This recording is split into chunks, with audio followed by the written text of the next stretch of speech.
journey that are both knowledgeable, and I invite all of you to have similar questions in your mind. The first question is: do we have a fairly robust foundation for accelerated action in early childhood development to guide our investments in early years? Question number one.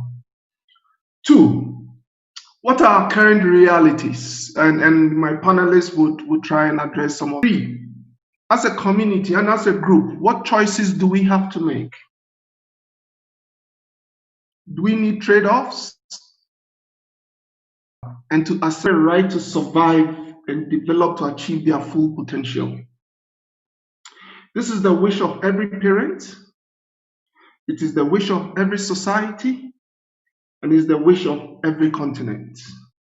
In the Convention of the Rights and Welfare of the Child and the African Charter on the Rights and Welfare of the Child. Yet too many children in Africa do not achieve this aspiration. This is our sad reality. All children need to grow in at least 5 interacting and mutually reinforcing areas. And my panelists will highlight some of these areas to you. But let me set the scene by just pulling out these 5 areas that we want to see development, growth and development. They are mutually reinforced. The first is physical development. Stunting is a problem on our continent, but it also includes gross motor and fine motor development. Dr. Joshemi might say a few more words about that. Children must grow physically. Second, children must grow socially and be able to relate with other children and with their communities. Third, children must grow emotionally and be able to express and manage their feelings. Fourth, children must grow cognitively and be able to solve problems. And last but not the least, children must grow in language and in speech and in ability to communicate. These 5 areas are core, they are non-negotiable, they cannot be traded off. And because children always grow, it's not something we can hold back or we can prevent. Children cannot wait. Child development is a continuous, incremental, and cumulative, as well as long-lasting process. Learning starts from infancy, and Dr. Tishomi will tell you, even in pregnancy, and continues throughout life.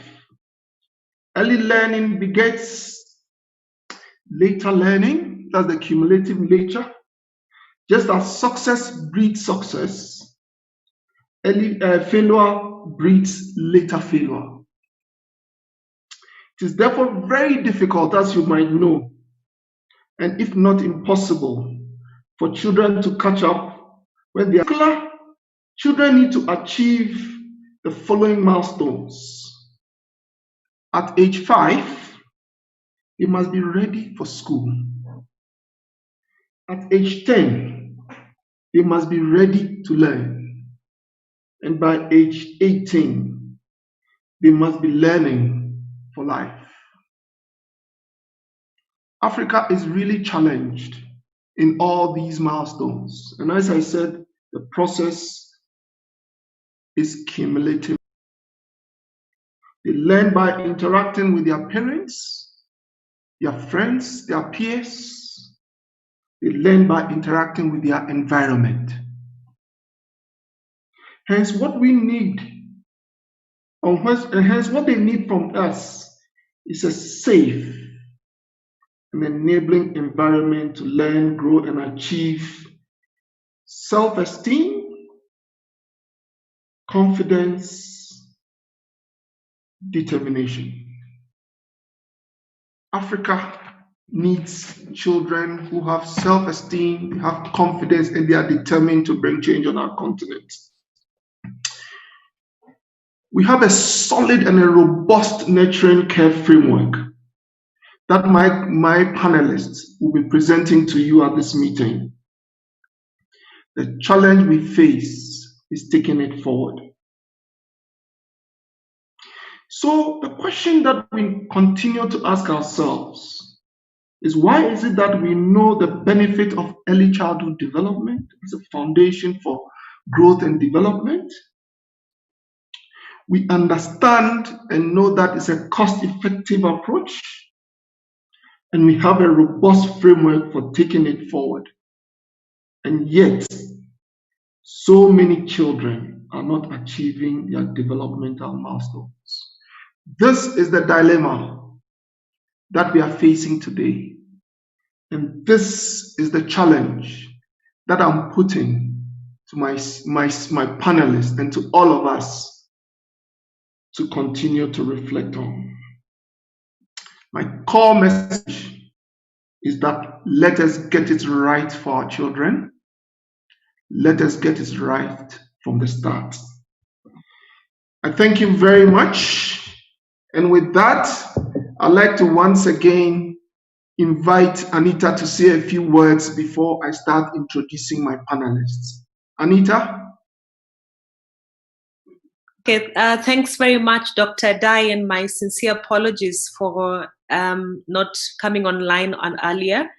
My name is Anita Nyanjong, and I'm the Regional Coordinator for the Eastern Africa Child Rights Network, part of the Secretariat for the CSO Forum. We do really want to thank you very much for organizing this session and for educating or having an interactive session with the network of civil societies on this very important topic. I don't want to take much of your time, but just to say that we are indeed on board and we look forward to engaging with you during this important session. Thank you.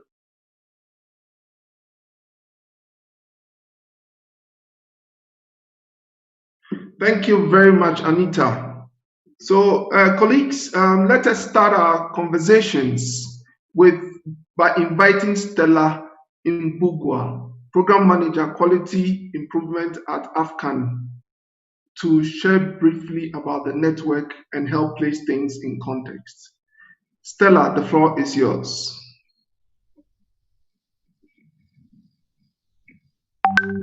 Was established in 2015 to serve as a platform to champion excellence and collaboration in protecting children's rights, to influence policy and practice and strengthen partnerships, and to share experiences and knowledge in ECD in the African continent. Our vision is a and happy environment, able to thrive and achieve their full potential. Our mission is to serve artists through advocacy, strengthen partnership, and sharing of experience and knowledge. Thank you very much. Over to you. I hope by the end of this meeting, all of us will share in this vision of providing our children with a healthy and a safe environment. But more importantly, work together towards excellence. It's extremely critical that we work towards excellence. It's now my pleasure to invite Caroline. Caroline Dusebi. Excellent, Caroline.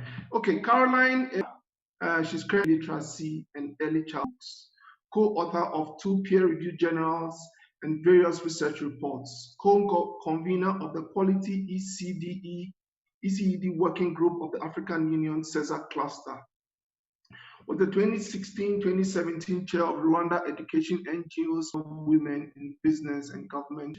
Caroline, the floor is today to be sharing with you on this topic of investing in the early years, and I'll be introducing the topic and ECD and why should we be caring about this topic. But just for those who have just joined us, we know that early childhood consider in terms of policy development and programming responses, and we like to think about early childhood programming by categorizing it while they are still in the womb, or even before a parent conceives. And then we also think about birth to 3 years and the body and needs nutrition. And from the ages of primary school, and this is normally referred to as development, happens as a result of the colleagues like Dr. Teshome. The development of a child will happen if there is a good interaction between the child and the environment includes the caregivers and other adults around them. So if it is a positive environment where there is a stimulation, activities like singing, playing, as well as ensuring that the child has safety, then that child will grow to their full potential. But if it is the opposite, as we are going to be saying, then that child's development will be hampered. Another thing to think about is the opportunity that we have in terms of the development of the brain of the child. During this first 6 years, there is rapid brain development. In the first 3 years, more than 700 neural connections are being made in the child's brain, and more than 80% of the, about 80% of the brain will have developed by the 3 years age, and by 6 years, more than 90%. So it is very critical for us to think about how we can support optimal development during this very important phase. Research also shows us that the investments, the experiences in these first 6 years of life have long-term impact on physical health, social-emotional well-being, cognitive and intellectual capabilities, like Dr. Adai has mentioned, as well as impacts on economic growth and national development. There is a study that has been done by will earn as much as 25% more than those who haven't.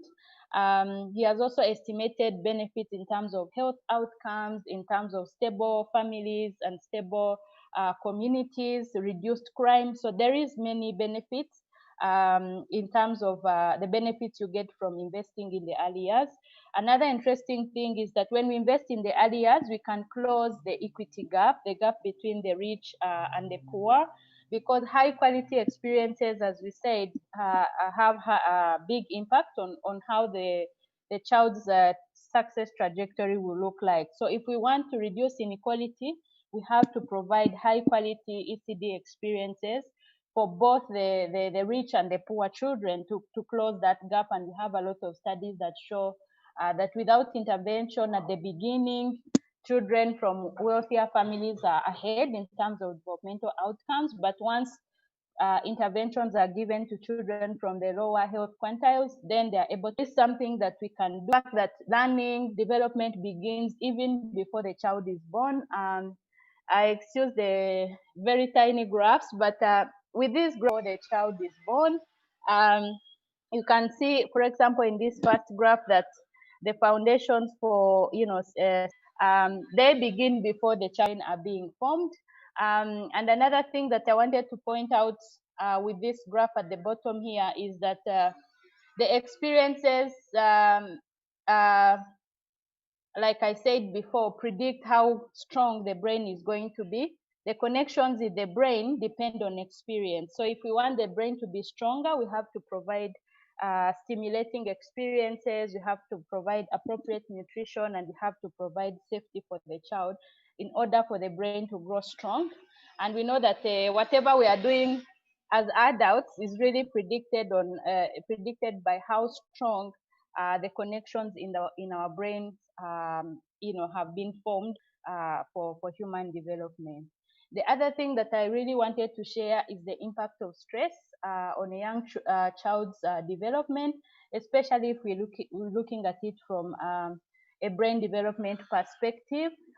Babies that are affected know that maternal cortisol levels or stress levels affect the fetus that is in utero.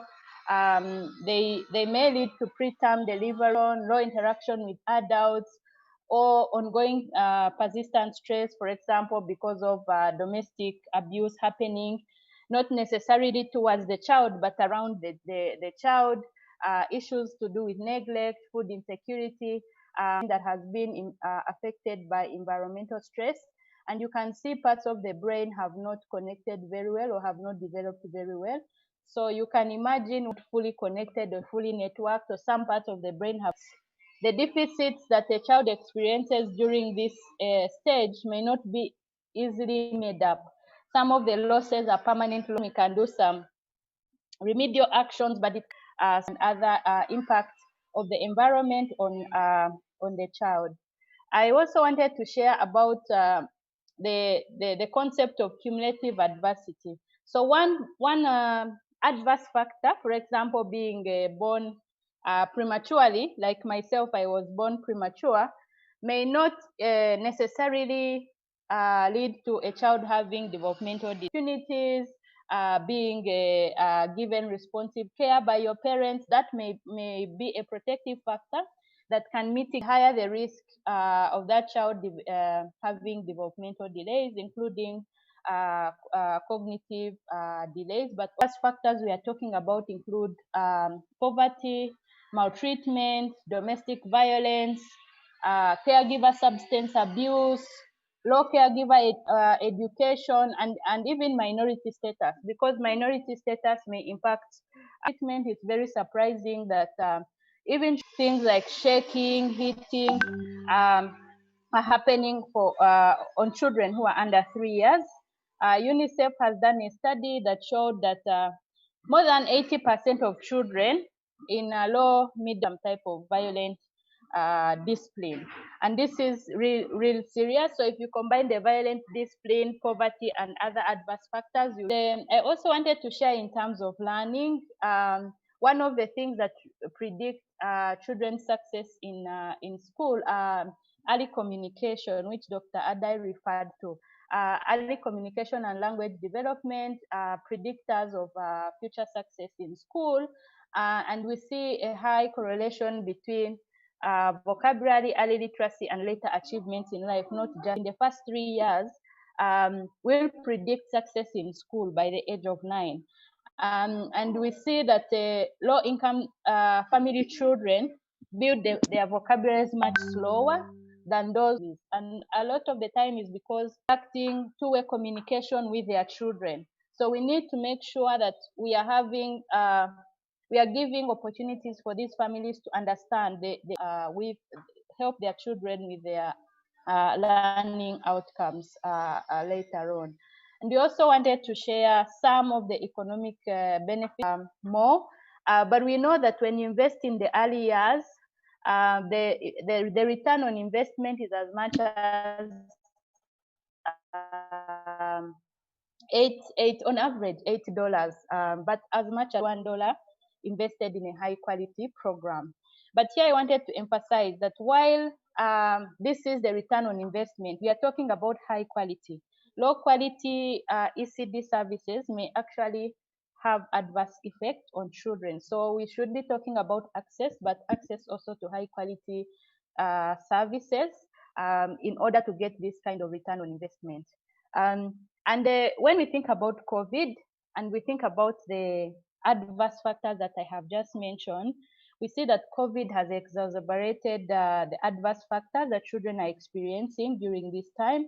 My colleague, Dr. Teshome, is going to talk about the nurturing care framework, but I wanted to frame what we are understanding about the impact of COVID on children. Children are at home, and distance learning is not play-based, so in most of the time is not appropriate for young children. And caregivers are struggling to provide play opportunities for their children at home. We also know that there is reduced responsive caregiving because of stress. Parents are depressed because of different factors, including loss of income, but also there have been reports of mental health issues on the rise because of COVID. And if a parent, a caregiver is not well, they are not able to provide the responsive caregiving that we are talking about. And the responsive caregiving here, we are talking about an attuned adult who is reading the cues of their child, the message from verbal and nonverbal communication of their child, and responding appropriately. But if a parent is not well, they are not able to provide this kind of responsive caregiving. In terms of health, of course, we know that some of the health systems have been overrun, but also parents are afraid to go to the hospital. So children are missing their vaccination visits. Some of them are the kind of healthcare and rehabilitation services they were getting before COVID. And this is especially affecting children with disabilities. And in terms of nutrition, we are seeing and we are hearing reports of less dietary diversity, poor access to food, and also high prices. And so the issue on children because of COVID. So those ones who are doing well may slide, back into malnutrition and stunting, increased violence in the home, but also increased violence towards children. And we have seen that maltreatment, violence towards children is one of those. But we are also seeing issues of neglect, reduced supervision. So reduced supervision will likely increase accidents, among young children. And in young children, accidents do cause death a lot, although it's not as reported as we would like. So thinking about all this, what can we do together to support children? One of the things that we are thinking about the impact of COVID on young children, so those who are missing out of school, storytelling time that can be aired to and for children so that they can be able to access these opportunities without necessarily having parents supervising them every minute of the way. It also includes continue having play and learning opportunities even if they're out of school. And we also want to increase full parent-based learning opportunities. So this is where, because most of the time, parents don't know which games to play for which age of children. So we are providing age-appropriate games via radio, via print materials like flyers, via television in different countries. And we are also establishing caregiver well-being mechanisms because of and here we are providing strategies for self-care, so things like meditation, but also we are strengthening referral pathways to the health. Together is to work with governments and also advocate for the prioritization of the needs of young children during any type that we need to kick up. And I'm sure Dr. Teshome is going to share more about this as well. When we talk about ECD, people think it's only about learning, it's about safe, rich environment for children. We have to collaborate with other sectors in terms of social protection and cash transfer programs for those children, for those families that have social support services in the health system. We want to work with gender and child protection systems in the different countries where we are working to reduce and prevent family violence. Provide hotlines and local child protection focal points for case management, but even increase the messaging around protection of young children. And we also want to collaborate with people who are really strong in inclusion so that the issues of children with disability, specifically for under 6 years old, can be considered during this time when we are responding to COVID. As I close and hand over to my colleagues, I would like to say that each of us, we know why it's important to invest in the early years. We know the kind of things we should be doing. And we should each of us start with ourselves. So if you have children around you, you have nieces, nephews, neighbors, do something to support their learning and development, as simple as singing every day, reading 15 minutes a day. UNICEF says will make a big difference in that young child's life. Don't assume that children under 3 years are not experiencing maltreatment. So let's talk to parents. How can they manage their emotions? How can they manage themselves so that they are able to protect their young children? Because for children under 3, a lot of the maltreatment happens because the caregivers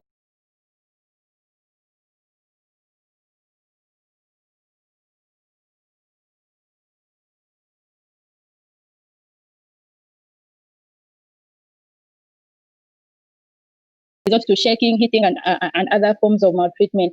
So let us find ways to increase protection, safety, stimulation for young children. Thank you very much. Over to you, Dr. Adai. Thank you very much, Caroline, for the very, very comprehensive overview that really lays the foundation for the next session.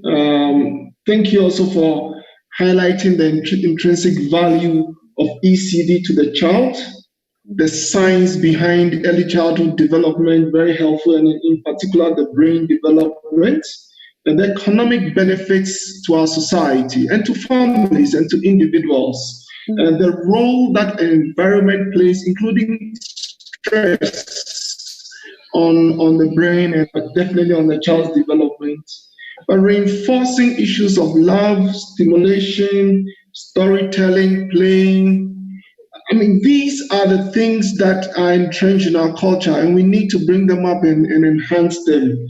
And finally, reinforcing the importance of a more holistic approach with multi-sectoral collaboration. We need to work the ECD agenda on our continent. Thank you very much, Caroline. Yeah, thank you. It's now Dr. Tshomi to present the nurturing and care framework, which is really the heart. Dr. Tshomi is the head Family and Reproductive Health Cluster Medical Officer for Child and Adolescent Health for East and Southern Africa, with over 35 years of medical and public health services in child and adolescent health in the region. He is supporting 20 countries in developing and implementing child and adolescent health policy strategies and plans, including early childhood development, a strong advocate for early childhood development, and very passionate about the subject matter. Dr. Tshomi, much, and this is really a great opportunity for me to present the nurturing care framework to this and promote early childhood development in our continent. I just want to check if you can hear me clearly. Most of the groundwork has been already presented by the chairperson and also Caroline. So my task is just to emphasize on some of the key points as I go. And the political commitment for early childhood development, this time than never before, for ECD, and has brought together the interventions to take ECD from science, has put ECD's Sustainable Development Goal actually has very clear goals and targets. Goal 4, target 4.2 is really by 2030 to ensure all girls and boys have access to 2. So the SDG squarely addresses ECD at this time. The global strategy for women, children, and adolescent health as well has 3 overarching agenda. The last series has defined the burden of suboptimal development, percent of which are in low and middle income countries are at risk of suboptimal development due to poverty and stunting. As it has been emphasized earlier, stunting is one of the most important risk factors for suboptimal development. And the stunting is very common in our continent, around 43, 42% rate. Our countries with more than 60% of under 5 children at risk of suboptimal development. So you can see that 83% of those countries are within the African continent. But if you look at the risk of suboptimal development, it's not only limited to Africa. It involves even other developing countries. So really, the risk to ECD is a global concern. There is really a breakthrough in understanding the human brain development this time in the last 2 decades than ever before. Our genetic blueprint establishes the broad strokes of development. However, environment modifies these genetics. Although our genetic materials establishes the broad strokes of development, what actually decides is the environment, the interaction, like Caroline was saying, the environment in which the baby was brought up, starting from preconception, conception, and in the immediate postnatal infancy and childhood, pre-pregnancy, the pregnancy environment, the environment in infancy and childhood, how the fetus will develop. And of course, the environment, the pregnancy environment decides how optimal children receive during this critical period. Determine as well as productivity in the workplace. And this effect is not only limited to generation. Like I said before, and Caroline has touched a little bit about key message.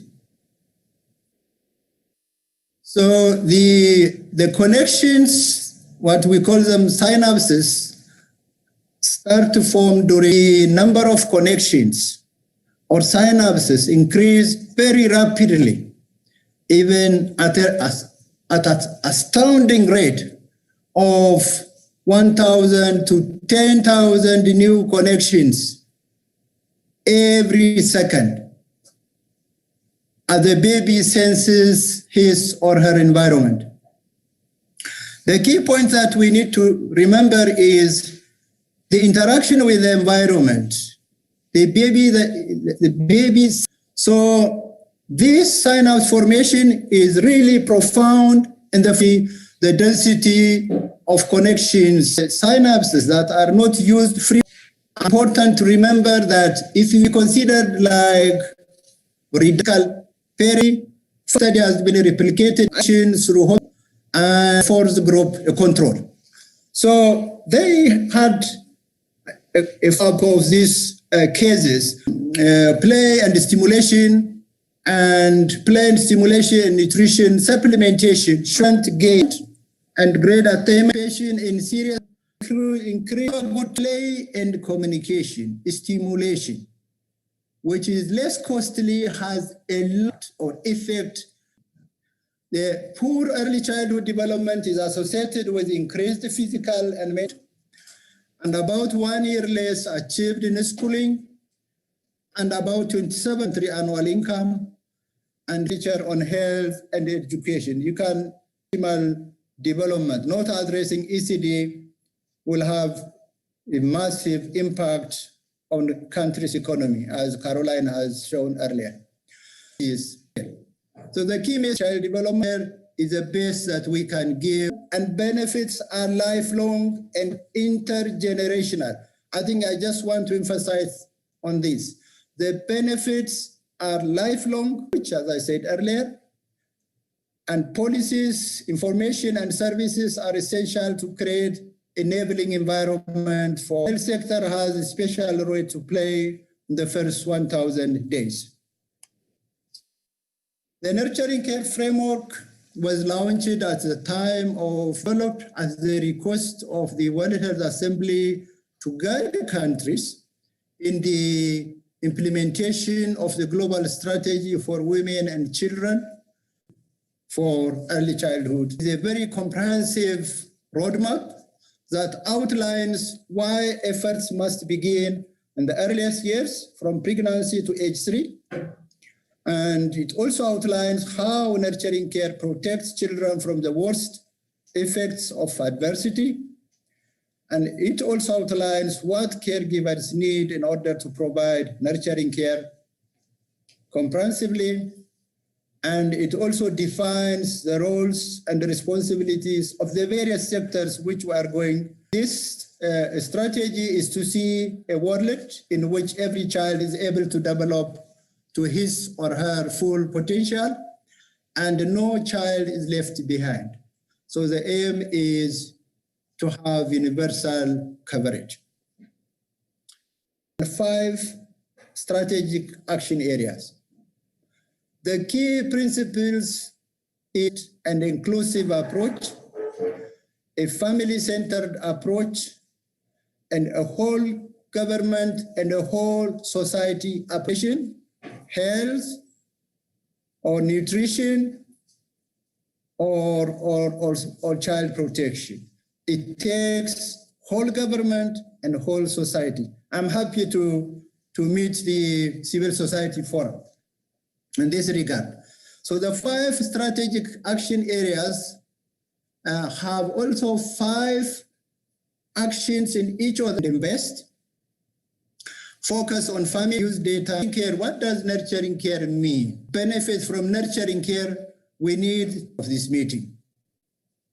We need good health. The child needs, or the baby needs good health, adequate nutrition, responsive caregiving, security and safety, and opportunities for early learning. These are the 5 domains for us to give full nurturing care to the baby to realize his full developmental potential. Others, nutrition, safety, security, nation. Supportive services from all sectors and empowered communities, and we need to build the capability of the nurturing care and the priority intervention. Within health, I just want to emphasize that most of the interventions that we have been supporting for maternal survival, child survival, build on the existing proven set of interventions in the 5 domains and emphasize on the missing elements in order to provide a full nurturing care. So within the health component, still family planning, management of childhood illness, care for maternal mental health. I just want to emphasize on this. This is critical, and this is the most forgotten area as highlighted. And care for children with developmental disabilities is also critical because the need for this group of children is much more than the group of children with no disabilities. So the numbers are increasing, and the report is showing that the number of children with disabilities is quite alarming. Under nutrition, maternal nutrition, early initiation of exclusive breastfeeding, adequate complementary feeding, safety, birth Dr. Tisomi, can I come in? And can I ask you 5 minutes or so? Nutrition, facilities, clean air, safe place, and interventions. Within early learning, it refers to opportunities that adults provide for young children to explore and learn about their environment. Responsive caregiving has been highlighted by Caroline. I don't need to repeat. These are the enabling environments that we need to put in place. The enabling policies, supportive services, and empowering communities. Support for early learning. This starts in utero. The baby starts to hear at 18 months. 18 weeks, sorry. By 24 to 26 weeks, the baby can recognize the voice of her mother. Therefore, it is important to talk to the babies even in utero during pregnancy. Now, WHO, UNICEF, and other partners are developing a practice. We need is really everyday routines and household objects to do this. You don't need purchased dolls or fancy things. You just need to spend your time to do these basic things with your children using household objects. Besides that, responsive caregiving underpins all the other 4 domains, and it is key for the realization of the other 4 domains. We have a recommendation, and they are implementing it in many countries. So in terms of operationalization of the nurturing care framework, but we need to have a national consensus on how to approach the operationalization of nurturing care framework and establish a multi-sectoral coordination. Integration into national service guidelines and counseling and job aids is important, and capacity building of service and population-based surveys like MITS and DHS is paramount. So countries should consider this in the next round of surveys. To create multi-sectoral, so it is the agriculture, environmental health, child protection, and all these are working together. So countries should really come up with a multi-sectoral coordination platform. In conclusion, investing in ECD $17 for $1 invested. Investing in early childhood development is a foundation for human capital development, national socio-economic growth and development, and therefore this is key for the African Union to realize the 2063 AU agenda. Investing in children is an investment in... Me for the comprehensive presentation on the nurturing care framework, including Martin, Director Advocacy. Patricia, Good morning, everybody. Can you hear me? Sorry, I just can't. Can you see? Not yet.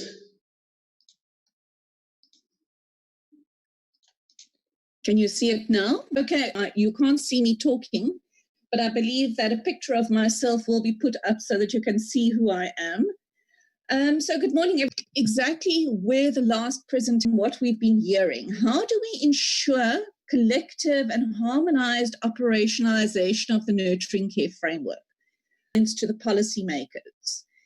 And as we know, there's always a gap between the science and what happens in the policy and legislative arena.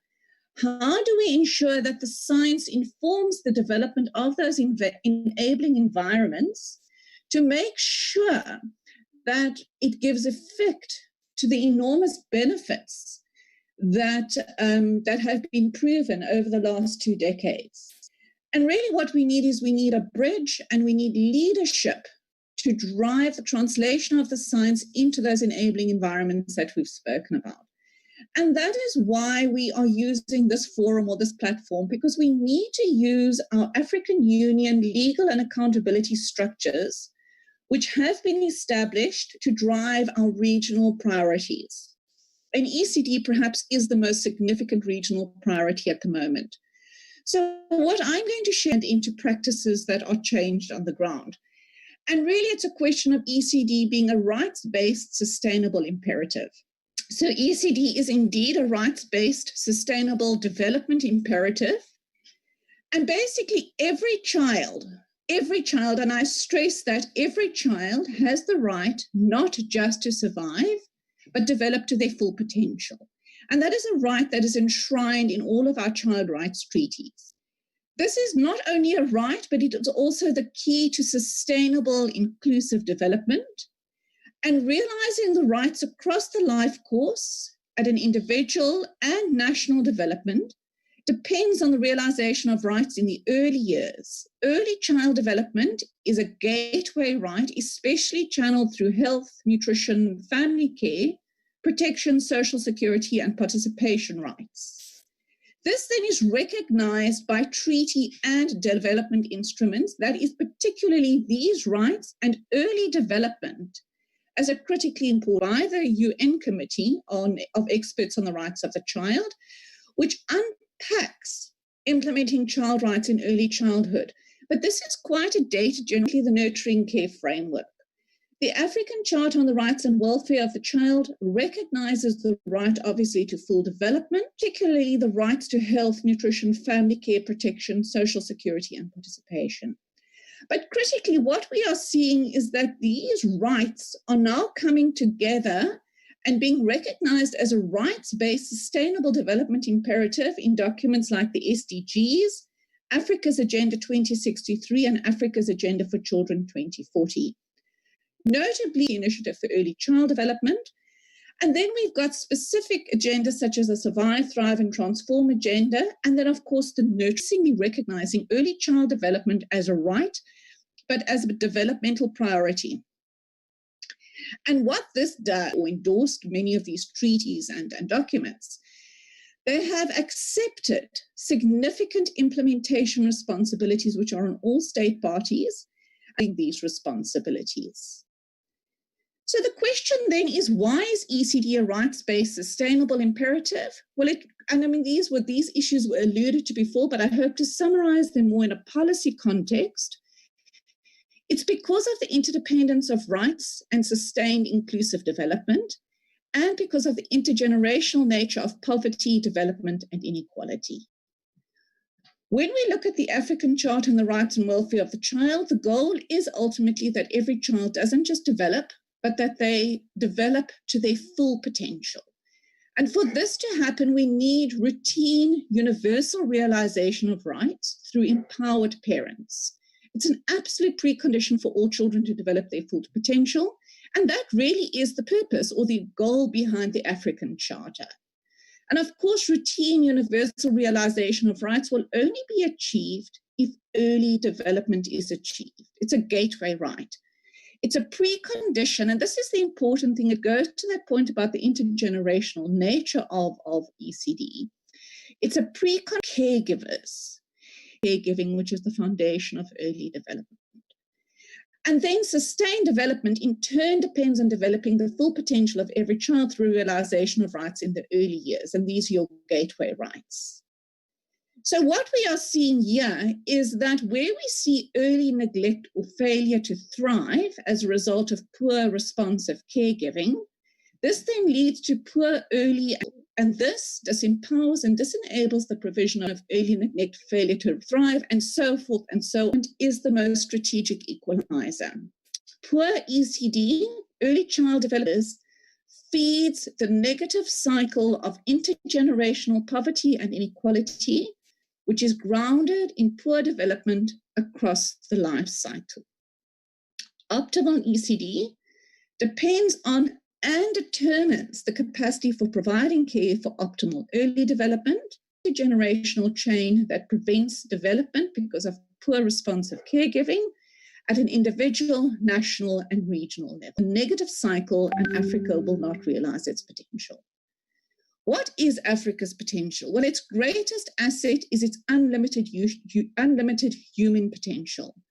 It is projected that by 2050, we will have 1 billion children in Africa guaranteed.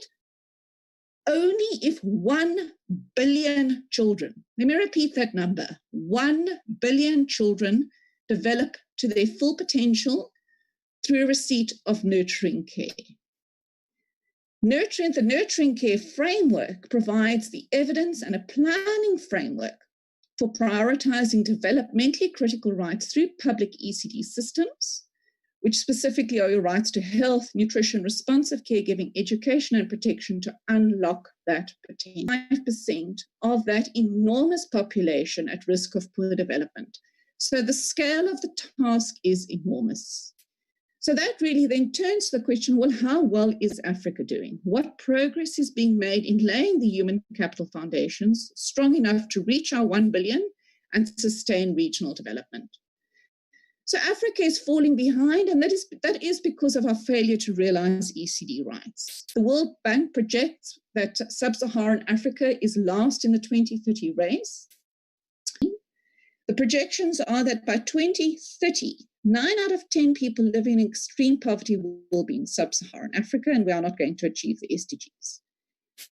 And at the end of the day, the reason for this is that we're not realizing developmentally critical rights in the early years to unlock our human capital potential.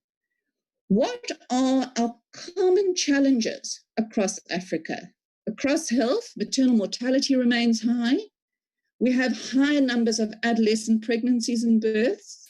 We have very high numbers of avoidable infant and child deaths. We have untreated and undiagnosed maternal mental health problems, and critically, avoidable developmental delays and disabilities. On the nutrition front, the stunting rates are high, and that is something that is of a huge concern.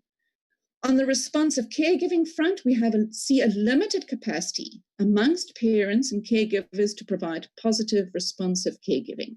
It's very difficult to measure this, but when we look at the levels, for example, of the use of violent discipline against young children, it gives us a very good indication that responsive caregiving is very low on the continent. In terms of opportunities to learning, we have very limited access to affordable quality early childhood care and education from birth. Generally, our early learning and stimulation quality is relatively poor. And what we are seeing is poor early learning outcomes, especially amongst vulnerable young children and poor and unequal school readiness and performance. On the safety and security front, we see high levels of poverty, low birth registration rates, high levels of violence against women and children, and limited access to basic services such as water and sanitation. So across the 5 domains that have been shared in the previous presentations, we see that there are common challenges and risks across those 5 domains, which undermine the foundations of nurturing care that those 1 billion children need to thrive and develop to their full potential. So given all of this, what are state parties' rights-based ECD responsibilities? Well, it's very clear. It's to expedite population scale early development through realization of rights in the early years. And this is by increasing investments in rights in the early years to secure nurturing care. So we've seen that ECD in the first 1,000 days lays the cognitive, social health, and emotion foundations of human development. Heckman's curve shows us that investments in ECD have significantly higher returns than investments in later interventions such as tertiary education. And most recently, Heckman showed that ECD investments can in fact be doubled if countries put their money into a comprehensive package. Those odds seem pretty good to me. So who then is responsible for providing nurturing care? It's families. We know that when family development imperative, government is obligated to provide families with the support they need to provide nurturing care. To create, governments have to do this. How do governments do it strategically to ensure the maximum returns on the increased governments? Many countries will tell you, oh, we have universalized 2 years of preschooling, but we're not seeing the returns on our investment. It's not enough just to provide some of the services and realize only some of the rights and for only some of the children. And this has implications for the implementation responsibilities on state parties with regards to the early years. To unlock the equalizing potential of ECD requires that a universalized package of comprehensive ECD services is available that responds to our contextual risks to enable the provision of nurturing care. It must focus on the first 1,000 days and not just early learning. And there must be special measures that guarantee support for especially vulnerable children, and that would be children with disability, the very youngest children, children living in extreme poverty, children of teen parents, children of parents living in abusive relationships, and those who are exposed to substance abuse, and children, orphaned children or abandoned children. So in the light of this, what are government's ECD responsibilities across Africa? Well, it's to create the enabling conditions for all families, that is parents and caregivers, to provide nurturing care that promotes well-being and development. And that has to be done through the development of a strong, effective public ECD system. And what does a system consist of? A system is a mechanism, it is a framework, it is your institutional architecture that drives the business of government. The previous speaker spoke about the whole of government approach, the coordinated approach, the integrated approach. We also need an approach that universalizes services for 1 billion. So we've got to have enabling policies and laws. But enabling policies and laws without supporting resources, monitoring and cover all resources, we need monitors. Defining feature is leadership management in place. What is it that we want to see? Why do we talk about a system? What is the goal of the system? Well, the system must secure government-wide recognition, prioritization, and simultaneous actioning of ECD as a right through multi-sectoral responses across all sectors, all levels of government, and all branches. So what we will see there is that we at the moment, we have the first block in place, the Convention on the Rights of the Child and the African Charter on the Rights and Welfare of the Child, obligates government-wide implementation of rights in the early years. But we need to see that translated at a national level right down to local level, and we need mechanisms and instruments that lead and identify ECD as a national priority, so that it is in fact then integrated across the full value chain, the full planning cycle, the governance planning cycle in governments.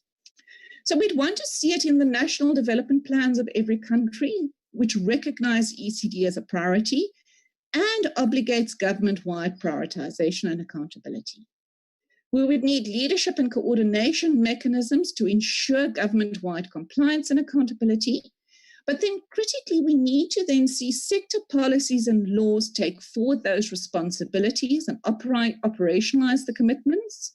We'd want to see sector-specific provision of the ECD programs, human resourcing plans to support the programs, and critically, information management systems to monitor ECD coverage, quality, and impact. Reporting must then be done on ECD responsibilities to national and regional structures, including the African Committee. And critically, what we'd want to see is follow-up quality improvement processes to continually strengthen the systems and enforce that cycle. It is still an accountability at national and regional levels. So what should the system look like to achieve this goal? We need policies and laws at a national and sectoral level that mandate and obligate realization of ECD rights through the articulation of the sector responsibilities. And this will then yield comprehensive integrated programs that provide combinations of supportive services to address risks and enable nurturing care across all 5 domains. This would be supported by adequate financial, human, and infrastructure resourcing and provisioning to support implementation at scale to ensure adequate quality and sustainability, coordination, and management. It would be supported by data collection, monitoring, analysis, and reporting that leads to improvements in ECD rights and outcomes. And this would all be grounded or embedded in national leadership and coordination that secures government-wide prioritization of ECD. So the previous speaker said, what does it mean to integrate and mainstream? Well, that is what integration into policies, laws, and sectors looks like. And that's what we're aiming to achieve. Unless we achieve that across the nurturing care framework or the operationalization of the nurturing care framework into routine governance structures and systems and procedures in all of the countries across Africa, the nurturing care framework will remain an ideal rather than a plan of action. What we are seeing, there are a number of challenges, however, preventing implementation of our associated ECD treaty responsibilities, because these really then amount to responsibilities to give effect to the African Charter. So the evidence is clear, but it's not informing the policies, especially our investment decisions. We must remember that ECD investments are long-term. We don't see the immediate benefits. They are long-term and they are intergenerational. And this does create problems when you transpose this into a political context. So the returns are not immediately visible. There's a lack of recognition of ECD as a regional and resources that are being invested. Critically, we are not seeing adequate early childhood development public systems in the nature of the systems that I've just described. And the reason for this is because states parties are not aware of what their implementation responsibilities are. They do not understand that ECD is a national and a regional priority and that it attracts implementation responsibilities and what those responsibilities are. Therefore, they are not fulfilling them and they are not accounting to them. Part of the problem is that our accountability mechanisms are not aligned and are not enforcing accountability for those implementation responsibilities. So this really then leads us to the point around leadership and accountability. The African Union and African Committee of Experts on the Rights and Welfare of the Child can fill that leadership gap that we are seeing and the accountability gap, and expedite increased investments in ECD and drive ECD system strengthening agenda by harnessing the state party reporting mechanism as a catalyst for increased investments in developmentally critical rights in the early years. We must remember that state party reporting is a means to an end. It is a universal routine realization of writing through the Committee of Experts in the African Development Bank and other structures is mandatorship. It must be implemented. It is mandated to provide directives and direction on associated implementation responsibilities, to monitor, assess progress, and hold state parties accountable to those priorities, and to drive continuing improvements. And we have, through the integration of ECD into the AU agenda, through the adoption and endorsement of an Africanized nurturing care framework to be domesticated, it's on the rights and the welfare of the child and the AU. And I'm going to pause there. We will come back to our asks after the next presentation. Thank you very much. I hope that wasn't too long. Thank you very much, Patricia. That was an exciting presentation, colleague. So I'm craving your indulgence. We have another very exciting presentation to be delivered by my colleague, George Evans Owino, Program Manager at AfCEN, responsible for knowledge management, focusing on state party reporting, which is indulgence, and we'll try and speed up. Over to you, George. I hope you are not under too much pressure. To invest in ECD, the importance of investing in ECD, but also the issues of the child care framework, but also the responsibilities of governments, also the EU in helping realize these rights. I have some slides I would like them to be shown.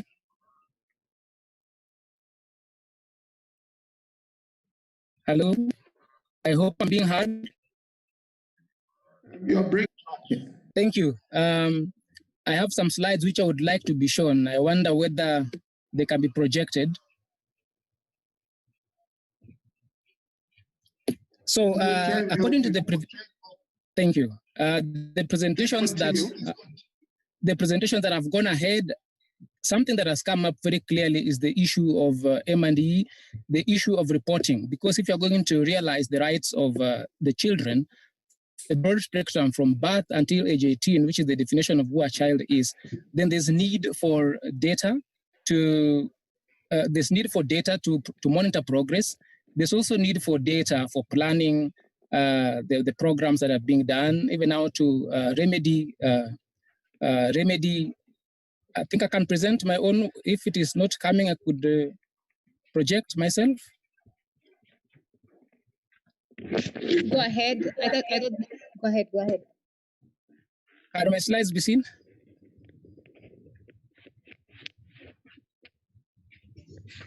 Yes, Dr. George. Of the domains of the nurturing care framework, the progress that has been made, because the previous presenters have made a very good case and said to give reports of their progress in terms of achieving the rights of children, and but also to look at the progress means of reports. The first kind of report is the initial, which falls due 2 years within entry into force of the charter. And secondly, there's the report that's called presenting the initial report and also the successive periodic reports. Now, when you look at the report, the experts are doing for children, this is of which all countries, a number have not submitted their initial reports, or but also lateness in terms of reporting is 7 years. Now, the periodic reports, which are the reporting reports, yes. Your sound is not very clear. Now, periodic reports is here and years. I've submitted 3 reports to date. Reporting has got some, mostly take a narrative health information. So it looks like details of you see getting the list. But if you look at pre-primary education, in terms of budgeting, we'll keep yes, but the presentation of data should be enhanced, need to be encouraged, of us to really monitor plans can be taken, create templates. So that text data is really reporting timelines due, but they are not at the presentation. This is what we need to advocate for to help state parties, to help the community of experts guide the state parties in really documenting and showcasing the achievement in terms of realizing the rights of African children. I think I would leave it at that, just highlighting the issue. Constraints and use of technology. Let me invite Patricia. Thank you very much. So I think that presentation was the perfect. And I just want to re-emphasize that the point that I made earlier on, that reporting is not an end in itself. It is a means to an end. It is, in fact, the catalyst for driving strengthening of public governance systems to secure implementation to realize rights. And when we look at the presentation that was just made, and what I've seen in the state of systemic, we should really harness that reporting mechanism and the leadership and coordination mandate of the AU and the African Committee of Universalization of Nurturing Experts on the Road, and accountability mechanisms to drive ECD system strengthening in every country across Africa. What are the specific asks? Well, the committee must provide leadership in the form of a clear development priority, which state parties must implement through implementation of rights in the early years. We saw then call on the African Committee of Ex-based development priority and associated implementation responsibilities shaped by the Nurturing Care Framework. The second ask is that it provides strengthening imperative as guided by the Nurturing Care Framework. And to this extent, we ask that the committee adopt, endorse, and customize the Nurturing Care Framework for Africa and call on states parties to domesticate it to fulfill implementation responsibilities to address Africa's challenges, which are very clear and vivid.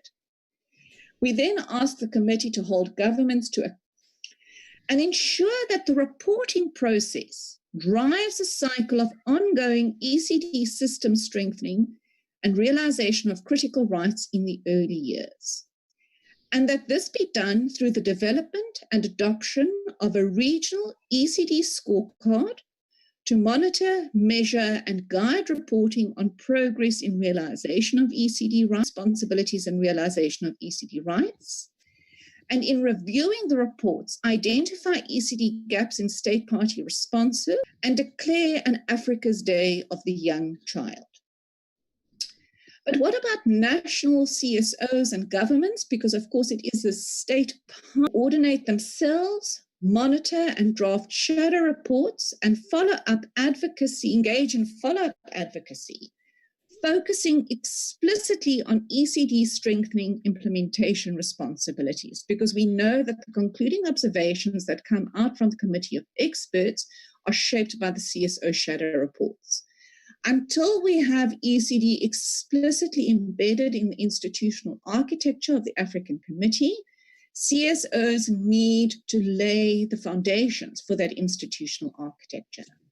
National governments do not have to wait for the changes and leadership. They themselves can provide significant leadership eventually, but what we're wanting to see that in terms of the implementation responsibilities, and commit to continuing system strengthening based on the concluding observations, and critically establish appropriate monitoring, reporting, and follow-up mechanisms to ensure government-wide knowledge and actioning of the ECD implementation responsibilities as we have shared them, as they are drawn from the different legal and development instruments which already create those responsibilities. We do not need to wait for those presentations made today. So with that, thank you also to all of you for to what they have been monitoring from the chat box, and then we will try and wrap up. I apologize for keeping you.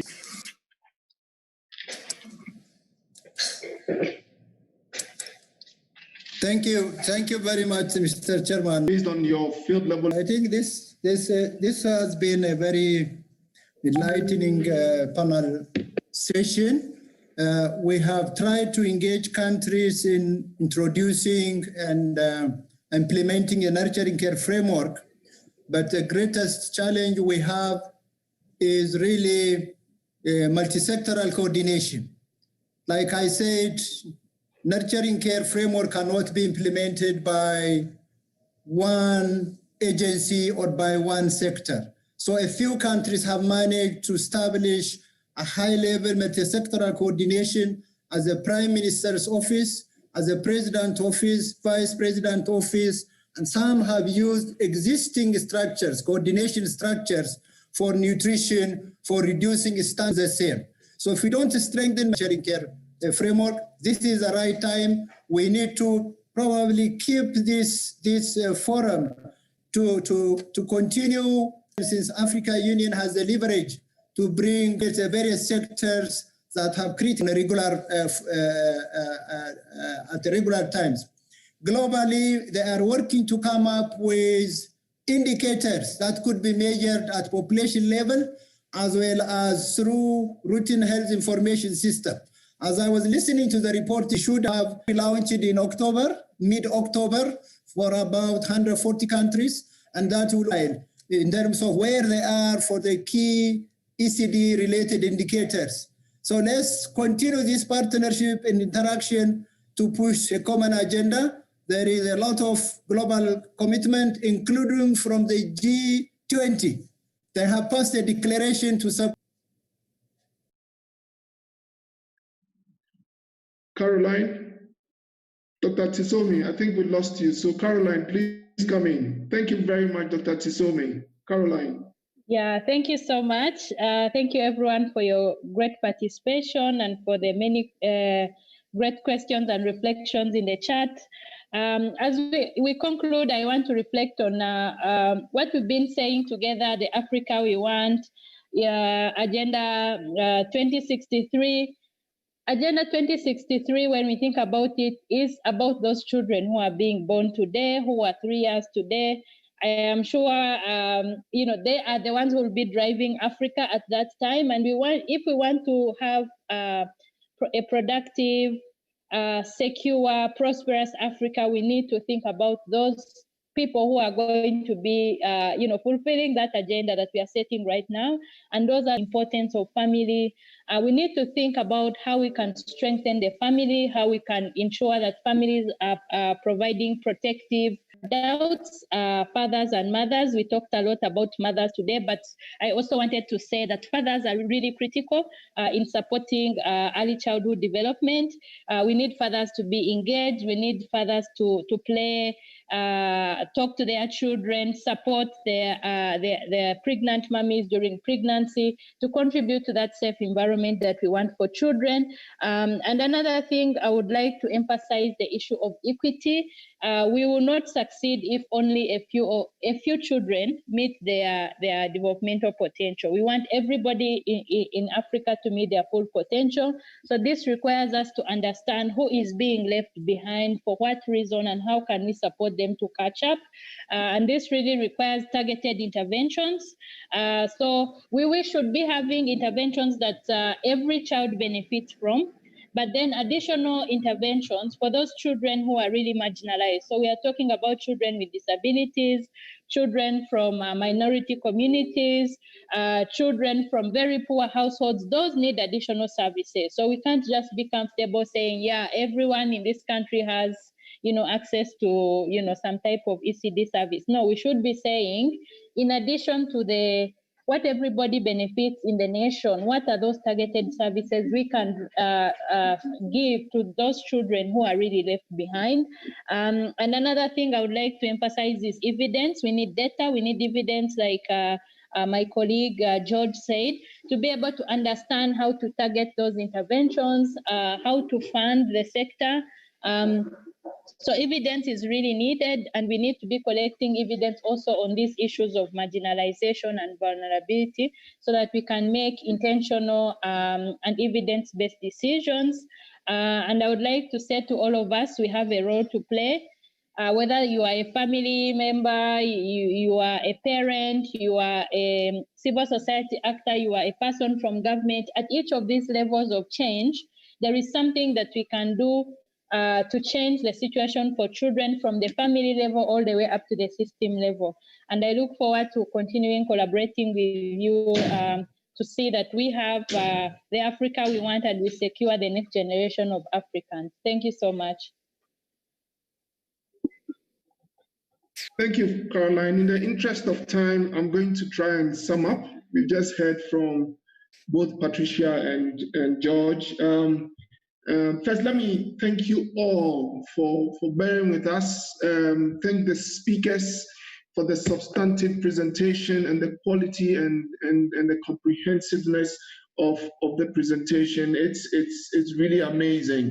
For me, in terms of my 10 points that I'm taking home, and I hope all of you have some points that you are taking home. I'll summarize the 10 points quickly. The first is that children cannot wait. And ECD is really one of the things that we should put in place for laying the foundation for growth, which means obviously that we need speed and scale in terms of implementing ECD. Children cannot wait. The second is the science is overwhelming, and the value of ECD has been reinforced here. So we are not questioning the value. ECD has intrinsic value for the child. ECD has lifelong value and instrumental value for the family and for our third is that ECD is a right. It's a right that needs to be pursued. And I think, Patricia, you made that point very clearly. It's a right and has instrumental value in achieving sustainable development. So we need to push that right agenda as we push the instrumental value agenda of ECD. It has both intrinsic and instrumental value. The fourth is that is what Dr. Tetsomi said, the brain is not born, it's built. I'll just expand that to say children, even though children are born, they must be built. And building the children and helping children develop involves an interaction between the child and the environment. So we need to pay serious attention to the environment, ensuring that the environment is enabling of a child, it's safe, it's loving, and is one that allows children to grow to achieve their developmental milestones, as we have discussed. The fifth is what I think Stella said at the beginning, and I think that Patricia reinforced. We need a platform, a quality platform for universalization of nurturing and care on our continent.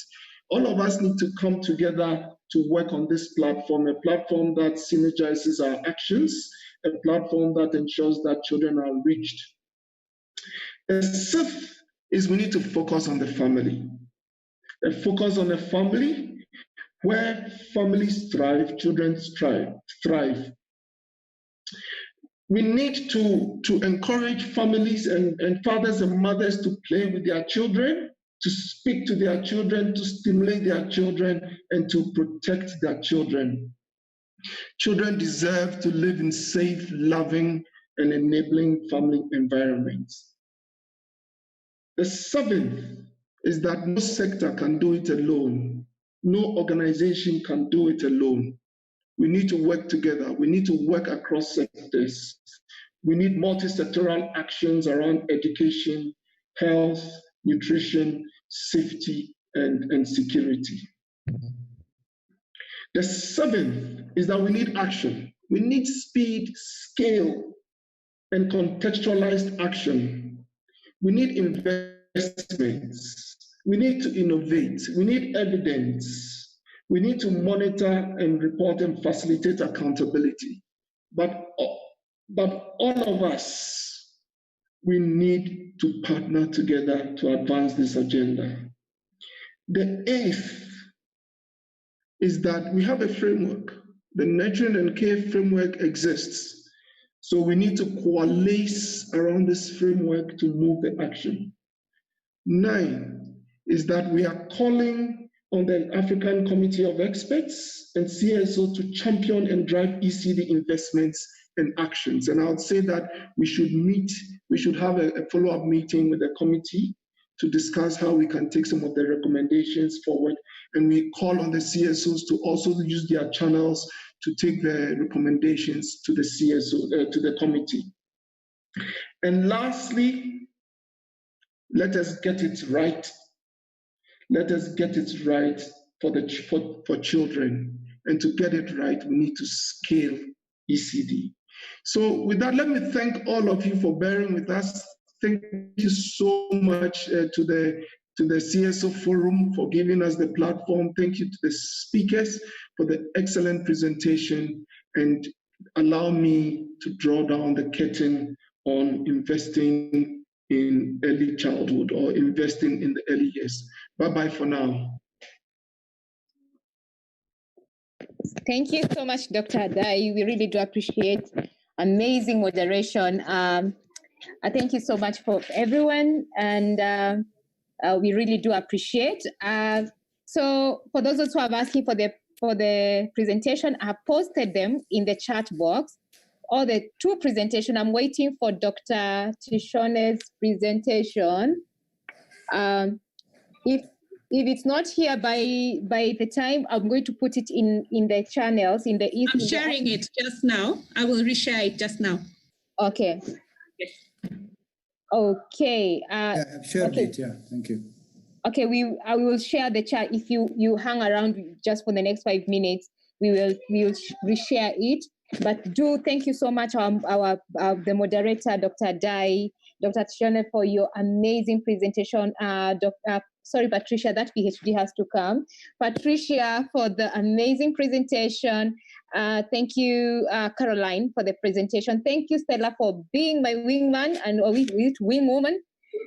Thank you for this. Dr. Lynette, I know you don't want to be seen, but I know you're there. Thank you so much. Thank you, the CSO Forum. I don't know, Felistas, are you still there? You say bye-bye. Felistas?